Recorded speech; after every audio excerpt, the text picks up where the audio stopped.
Assalamualaikum teman-teman, perkenalkan nama saya Suci Rahmawati, NIM 141815993, kelas CKM 6, Prodi Kesehatan Masyarakat, Stika Surya Global Yogyakarta. Kesempatan kali ini saya akan mengajak teman-teman semua untuk melakukan PHBS, yaitu melahirkan dibantu oleh tenaga kesehatan. Berikut ini pemaparannya, selamat menyimak dan menyaksikan teman-teman. Apa itu persalinan ditolong oleh tenaga kesehatan? Yaitu persalinan yang ditolong oleh tenaga kesehatan seperti bidan, dokter, dan tenaga paramedis lainnya. Mengapa setiap persalinan harus ditolong oleh tenaga kesehatan? Karena tenaga kesehatan merupakan orang yang sudah ahli dalam membantu persalinan sehingga keselamatan ibu dan bayi lebih terjamin. Apabila terdapat kelainan dapat diketahui dan segera ditolong atau dirujuk ke puskesmas atau rumah sakit. Persalinan yang ditolong oleh tenaga kesehatan menggunakan peralatan yang aman, bersih, steril, sehingga mencegah terjadinya infeksi dan bahaya kesehatan lainnya. Tanda-tanda persalinan adalah ibu mengalami mulas-mulas yang timbulnya semakin sering dan semakin kuat. Rahim terasa kencang bila diraba, terutama pada saat mulas. Keluar lendir bercampur darah dari jalan lahir. Kemudian keluar cairan ketuban yang berwarna jernih, kekuningan dari jalan lahir. Kemudian merasa seperti mau buang air besar. Amankah melahirkan sendiri tanpa bantuan tenaga medis?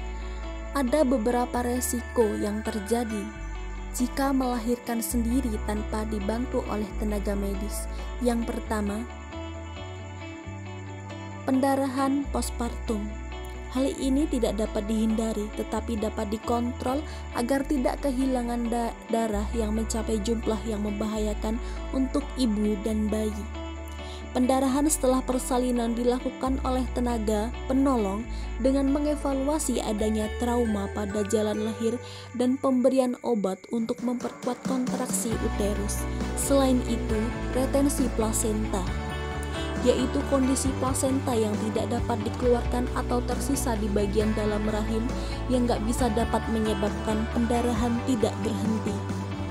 Kondisi ibu melahirkan tanpa tenaga medis ini sangat berbahaya karena ibu tidak dapat tindakan yang diperlukan untuk menghentikan pendarahan. Bahaya yang selanjutnya adalah gawat janin.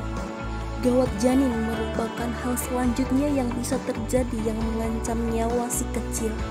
Resikonya, si kecil nyawanya tidak akan bisa diselamatkan. Kekurangan oksigen juga bisa menyebabkan gawat janin. Kondisi lainnya adalah anemia pada ibu, hipertensi dalam kehamilan, serta cairan ketuban yang kurang dan bercampur dengan mekonium. Persalinan yang panjang ini terjadi apabila ibu melahirkan dalam jangka waktu yang lebih lama dari jangka waktu normal biasanya. Hal ini disebabkan oleh tidak adanya kemajuan dalam pembukaan persalinan. Seorang ibu akan dikatakan mengalami persalinan memanjang apabila proses persalinan berlangsung lebih dari 20 jam pada kelahiran pertama dan lebih dari 14 jam pada kelahiran berikutnya. Dengan dilakukannya persalinan melalui tenaga medis atau dibantu oleh tenaga medis, tentu tenaga medis tersebut dapat memperkirakan dan dapat memeriksa lebih intens lagi bagaimana perkembangan sang ibu dan sang bayi di dalam perut ketika melakukan persalinan. Jika tidak dilakukan oleh tenaga yang berkompeten di dalamnya, maka dapat terjadi resiko-resiko yang sudah saya jelaskan dan paparkan tadi. Oleh sebab itu, mari kita melakukan PHBS persalinan dibantu oleh tenaga medis. Terima kasih sudah menyimak.